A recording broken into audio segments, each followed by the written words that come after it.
Break के बाद एक बार फिर से आप सभी का बहुत स्वागत है। कोरोना और लॉकडाउन की वजह से पटना में हो रहे निर्माण कार्यों पर काफी असर पड़ा है। एक तरफ कोरोना के कारण मजदूरों की कमी है, तो सामानों की आपूर्ति समय पर नहीं होने की वजह से निर्माण कार्य पर इसका सीधा असर है। इसके अलावा पिछले दिनों ऑक्सीजन की किल्लत की वजह से सभी निर्माण एजेंसियों को ऑक्सीजन की सप्लाई रोक दी गई थी, जिस वजह से भी निर्माण कार्य धीमा हो गया। ऐसे में Mithapur bus stand, flyover, Karbigahiya Chiraiyatand flyover के साथ साथ GPO Mithapur bus stand flyover का काम समय पर पूरा होने में मुश्किल हो सकती है। जायजा लिया हमारे सहयोगी साकेत कुमार ने।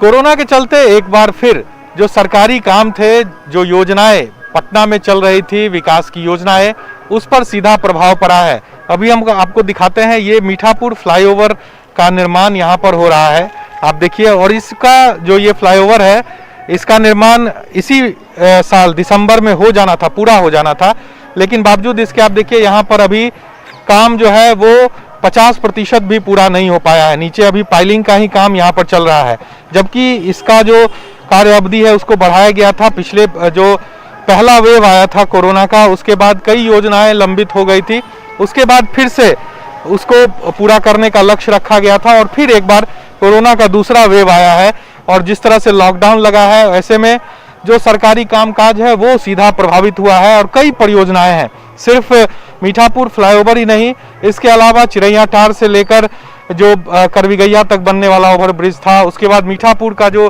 फ्लाईओवर है, जिसमें कि यहाँ मीठापुर से फ्लाईओवर का ऊपर का हिस्सा बनना था, ये तमाम ऐसी विकास की परियोजनाएं हैं जो कि लंबित हो गई है, जिसका जो समय था निर्धारित, उस समय पर वो पूरा नहीं हो पाएगा। और इसके पीछे की सबसे बड़ी वजह कोरोना का जो ये दूसरा वेव आया है, इस वजह से जो लॉकडाउन लगा है, तो मजदूरों की कमी है।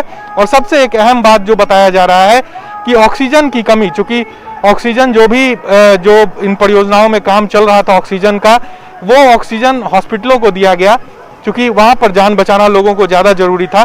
तो ऐसे में जो वेल्डिंग का काम होता है, कटिंग का काम होता है, वो ऑक्सीजन के थ्रू ही होता है।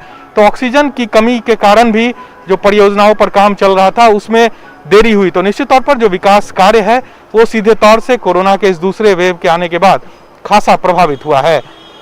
साकेत कुमार, न्यूज़ 18 पटना। तो कोरोना में सरकारी निर्माण कार्यों की रफ्तार धीमी हो गई है। पथ निर्माण मंत्री नितिन नवीन भी मानते हैं कि कोरोना संकट का आंशिक असर जरूर पड़ा है, लेकिन ये भी भरोसा जताते नजर आए कि सभी बड़े प्रोजेक्ट हैं और समय पर काम को पूरा करने का हर संभव प्रयास किया जाएगा। मुझे लगता है कि कोविड के कारण आंशिक असर तो जरूर हुआ है, लेकिन चूंकि बड़े प्रोजेक्ट सब हैं तो हम उसको टाइम बाउंड में कंप्लीट करने का प्रयास करेंगे।